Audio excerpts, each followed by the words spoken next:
हाँ, तो जैसे हिंदी मीडियम के बच्चों कैसे एग्जाम ओरिएंटेड उनकी अप्रोच क्या होनी चाहिए।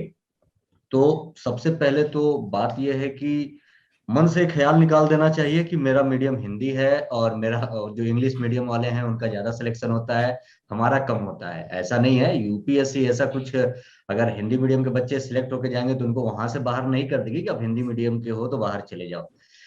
अब हमें अपना अप्रोच थोड़ा चेंज करना पड़ेगा, पढ़ने का तरीका थोड़ा बदलना पड़ेगा, चीजों को बदलनी पड़ेगी। जैसे कि अगर हम कोई भी चीज पढ़ते हैं तो उसका बार बार हमें रिवीजन करना पड़ेगा।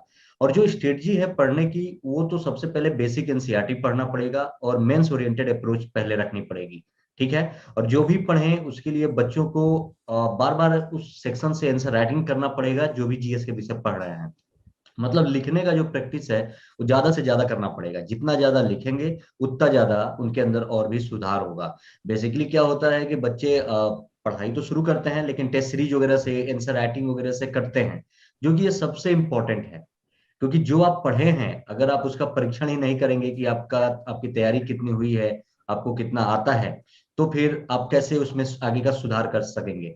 जैसा अभी सरोज सर ने कहा कि हिंदी मीडियम से है और छठी बार में इन्होंने सफलता पाई, और रेगुलर अपनी गलतियों को सुधारते सुधारते लगे रहे, एक जिद बनी रही तो सफलता पाई।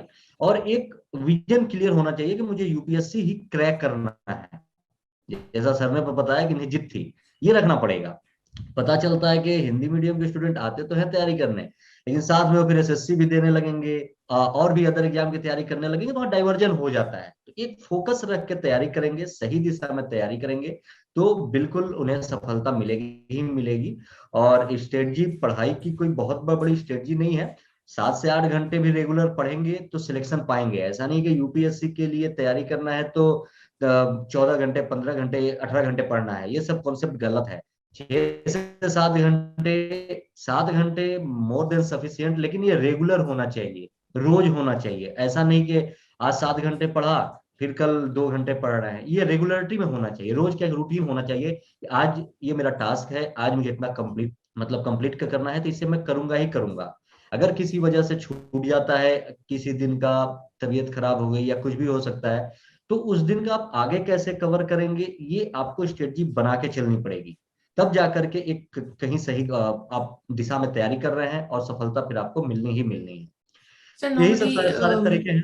किस सही टाइम में तैयारी शुरू कर देनी चाहिए?